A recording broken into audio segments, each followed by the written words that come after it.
नमस्कार, किस्सा यूपी का देख रहे हैं आप। मैं हूं आपके साथ सोनाली। देश में इन दिनों हिंदू राष्ट्र का मुद्दा छाया हुआ है। कोई दावा कर रहा है कि भारत पहले से ही हिंदू राष्ट्र है, तो वहीं देश को हिंदू राष्ट्र बनाने की वकालत करने वाले बागेश्वर धाम के धीरेन्द्र शास्त्री ने अपने धाम में भारत को हिंदू राष्ट्र बनाने के लिए यज्ञ शुरू कर दिया। लेकिन विपक्षी पार्टियों के खेमे में आग लगी हुई है और लगातार इस मुद्दे पर हंगामा काट रहे हैं। कुछ का कहना है कि न तो ये कभी हिंदू राष्ट्र है न कभी बनेगा, लेकिन अब हिंदू राष्ट्र का रोड मैप तैयार हो चुका है। जी हां, सही सुना आपने। जल्द मोदी सरकार इस पर कुछ बड़ा ऐलान करने वाली है। तो आज किस्सा यूपी का में इसी पर चर्चा करेंगे।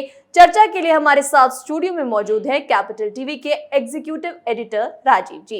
राजीव जी, बहुत बहुत स्वागत है आपका। धन्यवाद। राजीव जी, क्या इसको लेकर कोई बिल पास होने वाला है? देखिए, जिस तरीके से विपक्षी पार्टियां हमेशा से ये बोलती रही कि हिंदुस्तान में कुछ काम ऐसे हैं जो असंभव है जी। जैसे कांग्रेस पिछले 70 सालों से बोलती रही है कि जब तक कांग्रेस पार्टी है तब तक कश्मीर में 370 खत्म नहीं किया जा सकता है।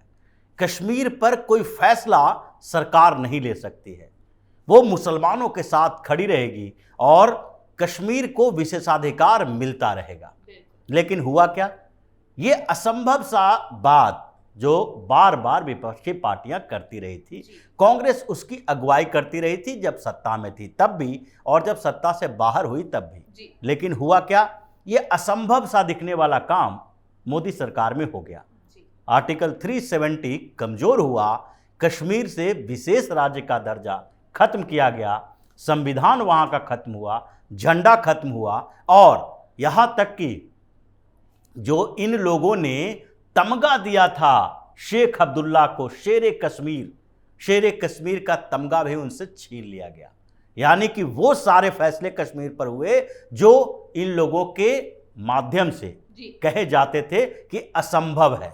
दूसरी बात और है, एक और असंभव सा दिखने वाला काम हुआ है जो अयोध्या में देखने को मिला है। यह भी उसी तरीके का काम था, क्योंकि इन लोगों ने पूरी कॉन्स्पिरेसी कर ली थी सुप्रीम कोर्ट के माध्यम से और हंगामा और आंदोलन के माध्यम से। इन लोगों को लग रहा था कि बाबरी मस्जिद टूट तो गई है, लेकिन वहां पर मंदिर नहीं बनने देंगे। भगवान श्री राम के अस्तित्व के ऊपर इन लोगों ने सवाल उठाया।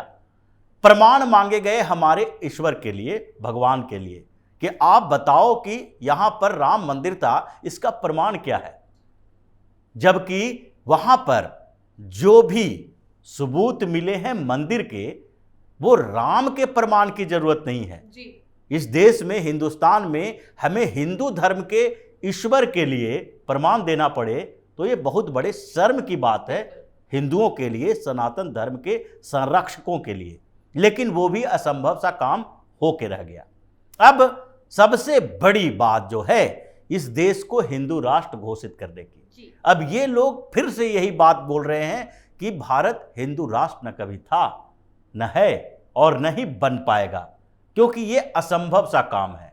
लेकिन असंभव कुछ नहीं होता, असंभव सा दिखने वाला भी संभव हो जाता है। इम्पॉसिबल शब्द कुछ भी नहीं है।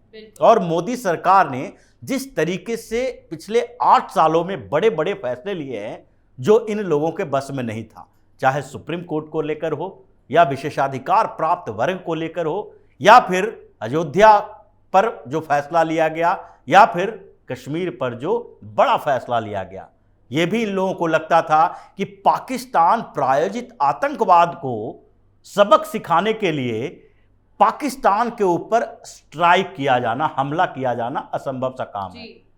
इसलिए मोदी सरकार ने वो भी करके दिखाया। उसके भी प्रमाण मांगे गए, लेकिन मोदी सरकार ने असंभव सा दिखने वाला ये काम किया है। और सर्जिकल स्ट्राइक भी हुआ, एयर स्ट्राइक भी हुआ।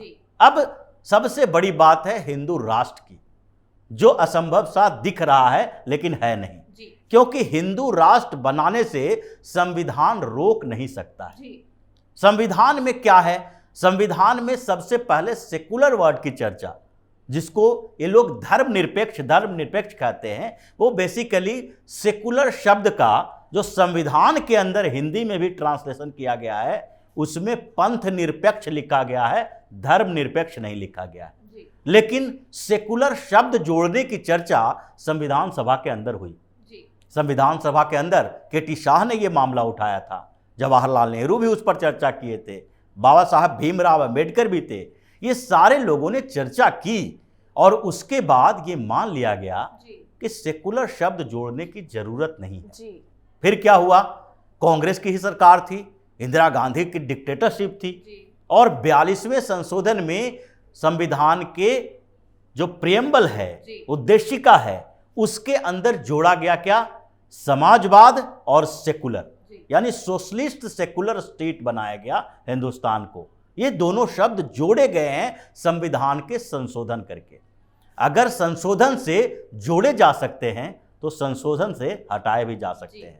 इंदिरा गांधी उस समय पूरी बहुमत में थी, जो चाहे संविधान के साथ खिलवाड़ कर सकती थी। उन्होंने संविधान में कई और संशोधन किए, 6 साल का कार्यकाल भी कर दिया था, वो सारे खत्म हुए।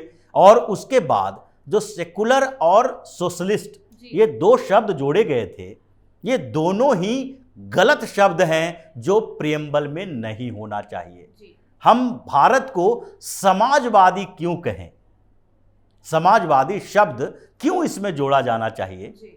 और दूसरी बात है कि सेकुलर पंथ निरपेक्ष की बात जो यहां होती है, इसके बारे में कहा गया कि फंडामेंटल राइट के अंदर भी बोला गया है, आर्टिकल 14 में भी कहा गया है। क्या कहा गया है कि हम सरकार जो है, देश है, राष्ट्र है, जो सरकार है, वो किसी भी तरह से धर्म, लिंग, जाति, जन्म स्थान के आधार पर एक नागरिक से दूसरे नागरिक के बीच विभेद नहीं करेगी। वो सबको समान तरीके से देखेगी, धर्म के आधार पर विभेद नहीं करेगी। लेकिन धर्म के आधार पर विभेद करने की बात यहां हो ही नहीं रही है। अगर हम हिंदू राष्ट्र घोषित भी करते हैं तो उसके लिए संविधान के उन प्रावधानों में संशोधन की जरूरत नहीं पड़ेगी जो फंडामेंटल राइट्स के अंदर है। हम सभी धर्मों को अपने अनुसार पूजा पाठ करने के लिए, स्वतंत्र रखने के लिए और सरकार के विभेदकारी नीति को खत्म करने की बात कर सकते हैं, लेकिन उससे किसी राज्य को, देश को हिंदू घोषित करना, धार्मिक राज्य घोषित करना, यह गलत नहीं कहा जा सकता है। राज्य की चर्चा यहां बार बार इसलिए होती है कि स्टेट शब्द पॉलिटिकल साइंस में किसी नेशन के लिए ही आता है। तो धार्मिक स्टेट बनाने का मतलब यही है कि हम राष्ट्र के स्तर पर एक धर्म को मान्यता देते हैं। हमारी संस्कृति है, हमारी परंपराएं हैं, हम हमेशा से इसी धर्म के अनुयायी रहे हैं। जब अखंड भारत की बात होती थी, चाहे अखंड भारत में अफगानिस्तान तक आता है, हमारा हिंदू कश पर्वतमाला तक आता है, जब मौर्य साम्राज्य की बात होती है, उस समय के भारत की बात हम करते हैं, विदेशी आक्रांता जो भी आए, चाहे यवन आए, हुन आए, कुषाण आए, जितने भी आए, वो भारत की सीमा कहां तक मानते थे? वो फारस के बाद, ईरान के बाद भारत की सीमा में, अखंड भारत की सीमा में प्रवेश करते थे। अफगानिस्तान भी हमारे अंदर में ही था और वहां भी जो बामियान में बुद्ध की मूर्ति दिखाई पड़ी, वहां कई गुफाओं, कंदराओं में भगवान गणेश, रामचंद्र, ये सारे के सारे ईश्वर भगवानों की जो मूर्तियां हैं, तस्वीरें हैं। लेकिन ये लोग इस बात को मानने के लिए जब तैयार नहीं है कि कभी हिंदू राष्ट्र नहीं रहा था, तो क्या था पहले? जब साम्राज्यवाद के दौर चल रहा था, जब पूरे देश में शासन व्यवस्था राजशाही के स्तर पर चल रही थी, उस समय कौन सा धर्म मानते थे राजा और शासक? उस समय तो ये सेकुलरिज्म शब्द आया भी नहीं था, पंथ निरपेक्षता की बात ही नहीं होती थी। वहां तो शासन भी धर्म के ग्रंथों के अनुसार चलता था। अगर सनातन धर्म नहीं था और सनातन धर्म का शासन नहीं था, उस समय राष्ट्र हिंदू नहीं था, तो फिर ये आजकल जो विपक्षी पार्टी के नेता हंगामा खड़ा कर रहे हैं रामचरितमानस को लेकर, रामायण को लेकर, उन चौपाइयों को लेकर, जिसमें दूसरे दलितों के बारे में, महिलाओं के बारे में कुछ टिप्पणियां की गई है, जिस मनुस्मृति की बात करते हैं, वो क्यों करते हैं? क्योंकि शासन उस समय संविधान नहीं बनाया था, उस समय धार्मिक ग्रंथों के अनुसार शासन चलाया जाता था। जिस समय अभी जो इस्लामिक स्टेट कई हैं, जहां पर अपना संविधान नहीं है, शरिया को ही उन्होंने संविधान बना लिया है और शरिया कानून लागू किया जाता है, धार्मिक कानून लागू किया जाता है। लेकिन यहां पर अब संविधान है, व्यवस्थाएं हैं, और हम बात कर रहे हैं उस संविधान के अंतर्गत, संविधान के साथ ही लोकतांत्रिक व्यवस्था के अंदर एक हिंदू राष्ट्र बनाने की, जिसका अपना एक धर्म है। राष्ट्र बिना धर्म का नहीं हो सकता। जैसे व्यक्ति को धर्म रखना ही पड़ेगा, चाहे वो ईश्वर में विश्वास न करने वाले नास्तिक ही क्यों ना हो, क्योंकि सनातन धर्म में तो ये परंपरा है। आपका मत अलग हो सकता है, धर्म वही रहेगा। लेकिन राजीव जी, अभी तो सिर्फ मांग उठी है हिंदू राष्ट्र की, अगर घोषित हो गया तो क्या होगा? कुछ नहीं होगा। घोषित होने के बाद तो सारे के सारे फिर उसी स्तर पर आ जाएंगे। ये सेकुलरिज्म की पॉलिटिक्स जो हिंदुस्तान में है वो विपक्षी पार्टियों के बनाए हुए हैं। ये मुस्लिम तुष्टीकरण के आधार पर ये पॉलिटिक्स क्रिएट किया गया है, क्योंकि जो भी सेकुलर स्टेट और भी हैं, यूरोप के देख लें, अमेरिका को देख लें, हर जगह पर सेकुलर होने के बावजूद उनके प्रधानमंत्री को, राष्ट्रपति को, उनके नेताओं के लिए ये बाध्यकारी नहीं है कि आप इस तरीके से तुष्टीकरण करें। वो ईद पर जाकर टोपी नहीं पहनते, ये हिंदुस्तान में ही है। वो गुरुद्वारा या फिर वहां पर मंदिर है, वहां मंदिर नहीं जाते। ऐसा नहीं है कि वहां पर अगर क्रिश्चियन प्रेसिडेंट हैं तो वो प्रेसिडेंट मस्जिदों में जाएंगे, दरगाहों में जाएंगे, गुरुद्वारे में जाएंगे। वो जाएंगे तो ज़्यादातर चर्च में ही जाएंगे। वो अगर ईसा मसीह का कोई भी पर्व त्योहार क्रिश्चियन का होता है तो उस समय सब परिवार बधाई देते हैं अपने देश के लोगों को। ये दिखाते हैं कि हम इस क्रिश्चियनिटी को मानते हैं, हमारा पूरा परिवार मानता है। लेकिन हिंदुस्तान में क्या हुआ, यहाँ के नेताओं के अंदर एक भावना पनपी, तुष्टीकरण की। बैंक सिर्फ भारत में ही है। देखिए, वो वोट बैंक की पॉलिटिक्स अलग है, यहां पर जो इस्लामिक मुस्लिम तुष्टीकरण की पॉलिटिक्स अलग है। वहां पर तुष्टीकरण की जरूरत नहीं है, क्योंकि लोगों ने स्वीकार कर लिया है कि राष्ट्रपति हो, प्रधानमंत्री हो, नेता हो, उन लोगों को इस बात के लिए तैयार रहना चाहिए कि वो अपने धर्म को माने। अगर ब्रिटेन के प्रधानमंत्री ऋषि सुनक बने हैं तो मंदिरों में पूजा करेंगे। वो जाके वहां पर क्रिश्चियन डोमिनेटेड स्टेट यूके है, लेकिन उसके बावजूद वो चर्च में जाकर पूजा करके सारे क्रिश्चियनों को लुभाने की कोशिश नहीं करेंगे। तो ये जो विपक्षी पार्टियां बार बार आरोप लगाती है कि यहां धर्म की राजनीति होती है, वो धर्म की राजनीति खत्म हो जाएगी।